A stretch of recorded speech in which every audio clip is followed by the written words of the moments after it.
Hello everyone, welcome back. Now before we get started, I just want to let you know the rest of the video will not be in vertical format. We are currently in my grow room, which is really narrow, so I'm only doing the vertical video for the intro part. Which, by the way, if you haven't seen my last video, I just purchased a lot of things for the gardening season this year, and one of those things were grow lights. So along this entire wall in this closet, I'm going to have grow light shelves. So what you're seeing is not all of the grow room, so stay tuned for an update on that. Right now, I am in the process of getting things ready for the 2021 gardening season, and I thought that I would do a sort of vlog style video and just let you guys follow me around over the next couple days to just kind of show you some things that I'm currently doing to get ready for the gardening season, and maybe it'll give you some motivation to get out there and do what you need to do to get ready.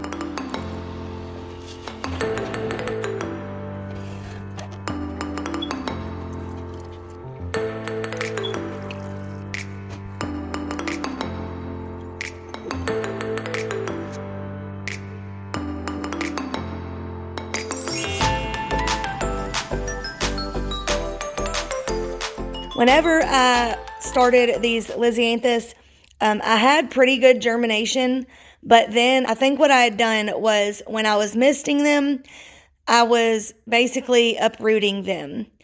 Because they are so small, I think what happened was as I was misting them, the water pressure was knocking them over, and their little tiny baby root was coming up out of the seed starting mix. So what I started to do was I would hold the spray bottle like 2 foot in the air and spray it and let it just fall down onto the seedlings instead of, holding it like this and spraying them directly. And then that seemed to help the remainder of the ones that germinated, but the ones that were kind of like knocked over, they didn't really recover. Because of that, I had a whole lot of empty spaces. So I took the few that were in this tray and transplanted them over here. So I had 3 apricot and then 3 Dublini, white Dublini that I put there. So now I have more room for another one of these to put under my grow lights. And I can have more room for seeds instead of, wasting all that space. Here is the other tray of LISIANTHUS. In this tray, I have Arena Red, Blue Picot, Pink, and Blue. Echo Pink and Echo Blue. And then in the other tray, I had Baby Pink, Arena Apricot, and the Dublini White. Now I'm going to clean out this shelf in my garage, see what I have as far as pots and supplies, and then let them soak while we do some transplanting.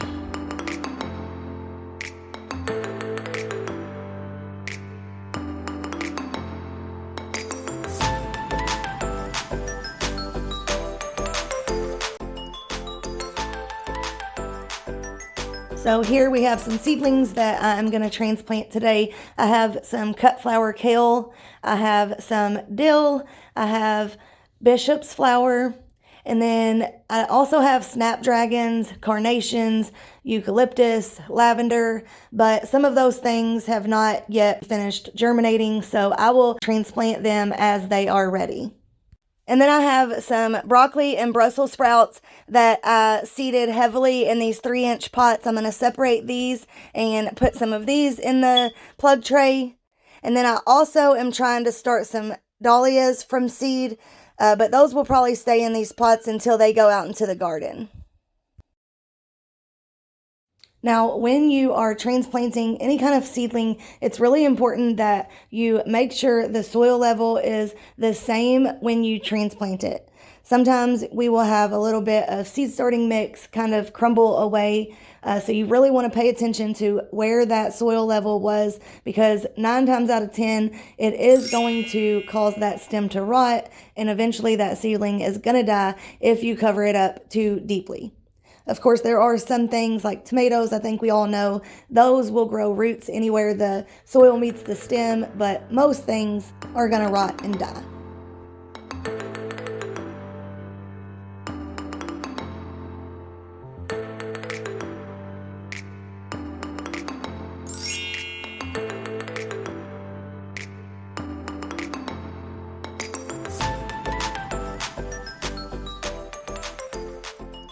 You also want to give your seedlings one good overhead watering after this. That's going to cause all of your seed starting mix to settle and take out any air pockets and provide good contact with the roots. That way you don't have any roots drying out or anything like that. After that, you do want to go back to bottom watering, which is what you should do after your seedlings have germinated, because the more water on the leaves, the more chance you have of diseases like blight and stuff like that.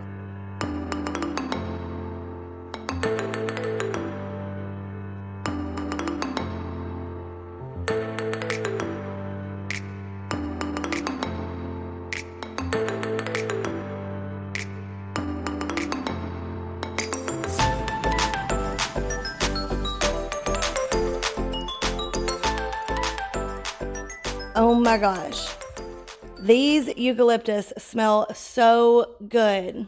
I started transplanting these last night and I started to smell something like lemony, almost like mosquito repellent.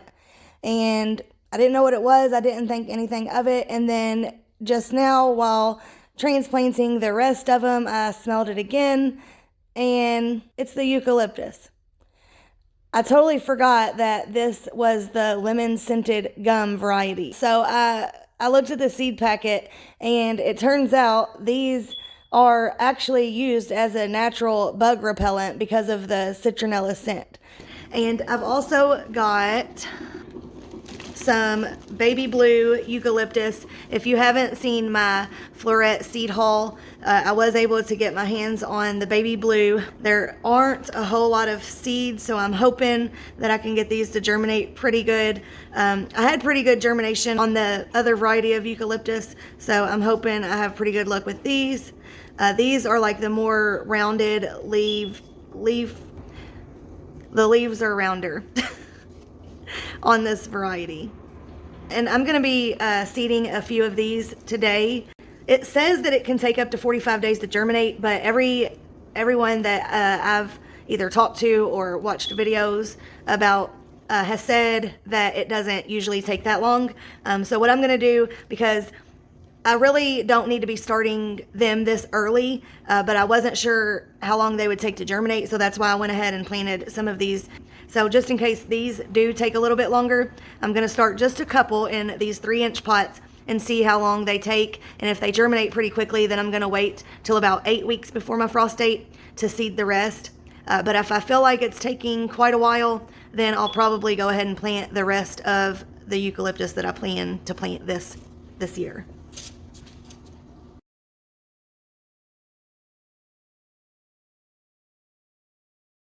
Give you an update on these ranunculus here. Some are doing great, some not so much. I don't know if it is a coincidence, but the ones that I bought from Eden Brothers are doing fantastic, and these here that I got from either Lowe's or Home Depot are not doing that great, as you can see.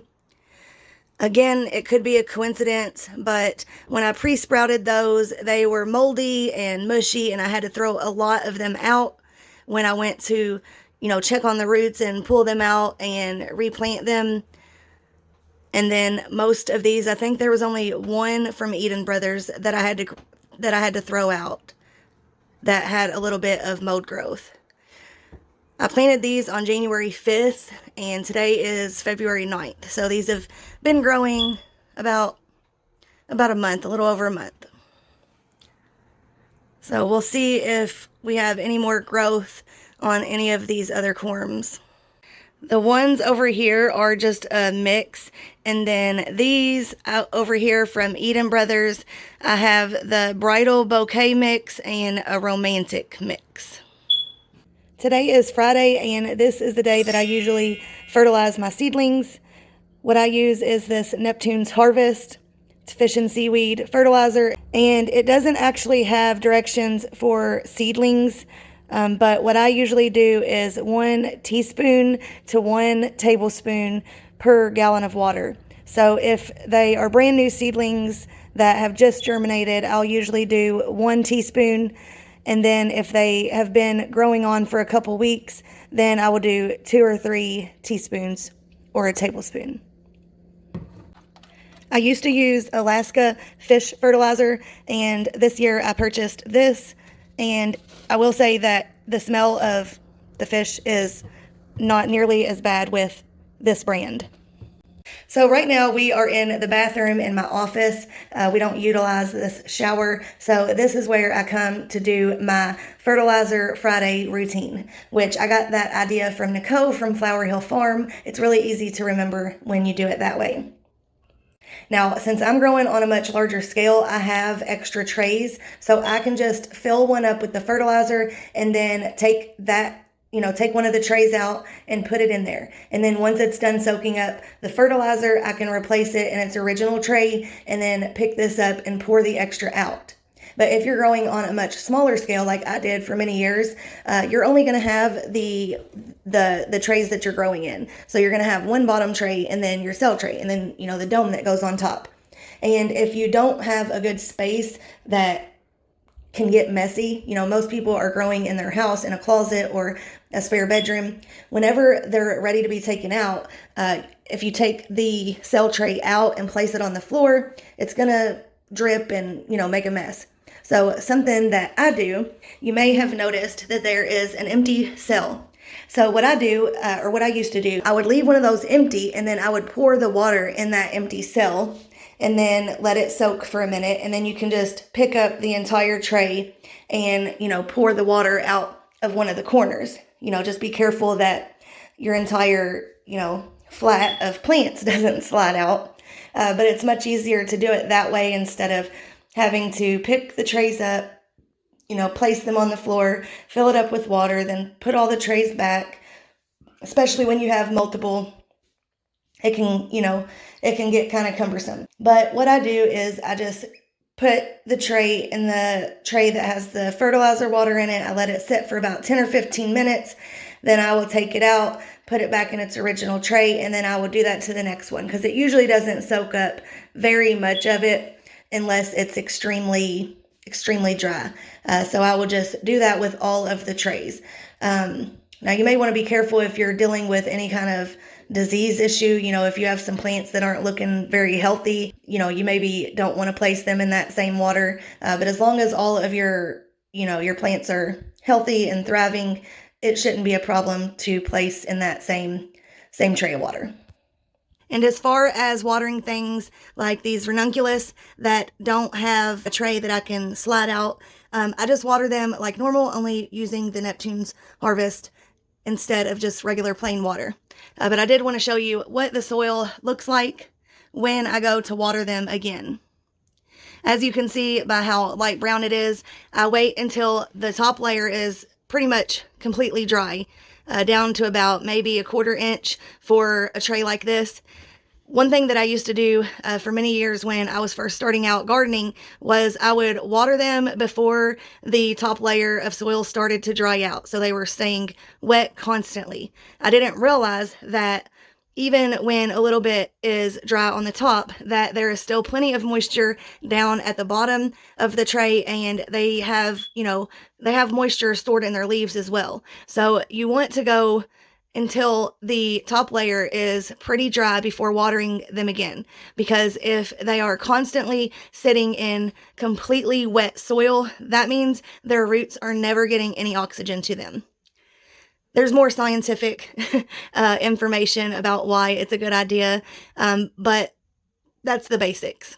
And there's no reason why you can't get in there and feel around for moisture.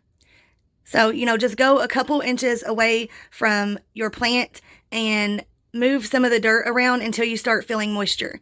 So if I do that in this tray of ranunculus, it's dry pretty far down, probably about a 1/2 inch before I start feeling moisture. Even if you have a pot that, say, you don't have, 2 inches to go away from the plant, you can go closer up because the roots are going to be going usually straight down.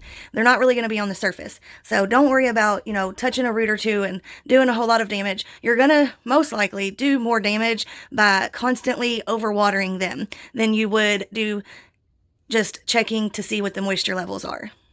You're also going to be less likely to be dealing with issues like fungus gnats or fruit flies whenever the surface of the soil is dry, because that is going to be where those things lay their eggs. And if their eggs are dry, they won't be able to hatch.